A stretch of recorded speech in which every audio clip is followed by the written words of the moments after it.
Dobrý den, zdravím všechny diváky pořadu Světé módy, který můžete pravidelně sledovat na webových stránkách www.světemody.cz a www.youtube.com.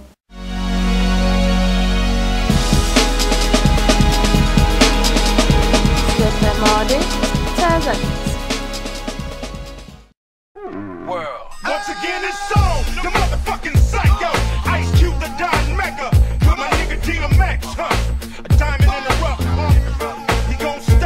Rádi bychom vám představili závodnici Bikini Fitness Karolínu Machovou z Karlových Varů, se kterou jsme si pro vás na dnešní den připravili krátký rozhovor.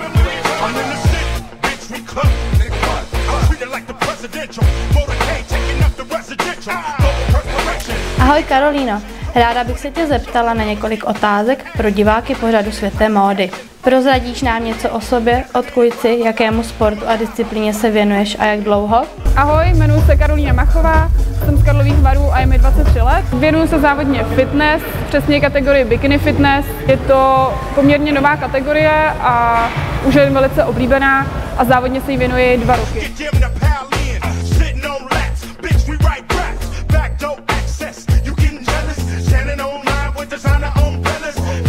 Jak náročná je příprava na soutěž a jak soutěže probíhají?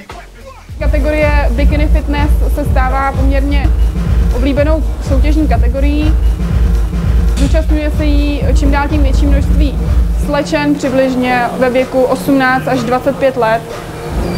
Je to asi z toho důvodu, že na tuhle kategorii jsou požadavky menší muskulatura a lehká vyrýsovanost, což je pro spousty žen přitažlivý i pro spousty mužů, takže je to velice oblíbenou součástí každé kulturistické soutěže.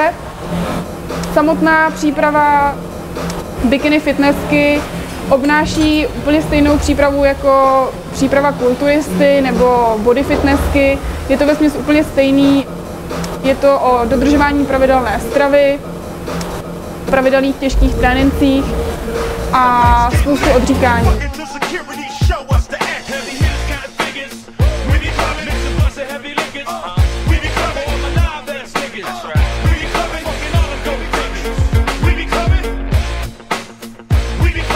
Průběh samotné soutěže je následující.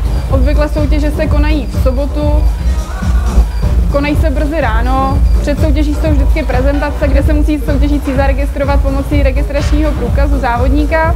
Rozhodčí soutěžící změří, zkontrolují plavky, boty a vylosuje si závodní číslo. Po prezentaci se závodníci se svým trenérem odeberou do šatny, kde dochází k celkovému doladění detailů, jako je doladění barvy, aby byla na pódiu ta správná. Před samotným semifinálem se závodnice v rozcvičovně rozcvičuje s trenérem, aby se svaly napumpovaly a hlavní rozhodčí seřazuje slečny podle čísel v zákulisí.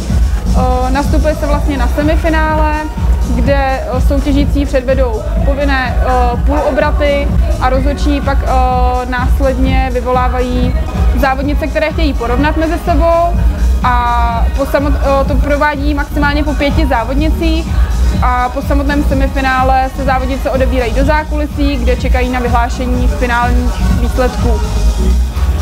Do finále se probuje vždy maximálně 6 závodnic a ve finále vlastně dochází ke stejnému pózování, jenom ten projev a ta prezentace té závodnice je delší a rozhodčí už mají většinou jasno o vítězkách.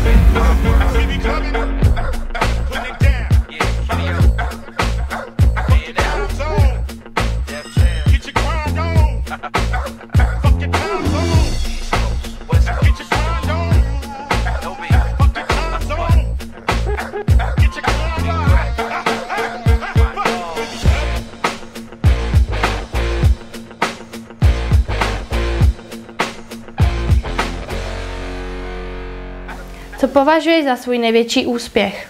Za svůj největší úspěch považuji svou první soutěž, která se konala v Brně. Byla to velice hezky zorganizovaná soutěž, nesmírně jsem si ji užila a vyhrála jsem tam první místo. Bylo to pro mě obrovskou motivací, protože jsem se vlastně připravovala na další soutěže. Ale každou svou soutěž, každý umístění beru jako další motivaci.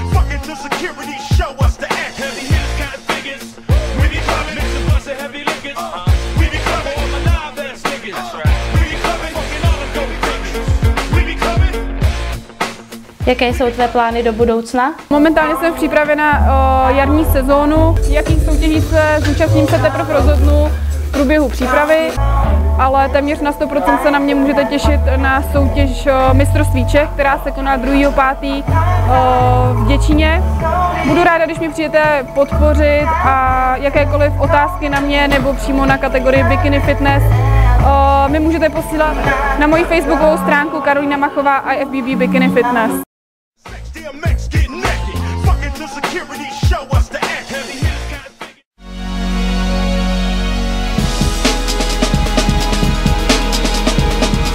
Světmody.cz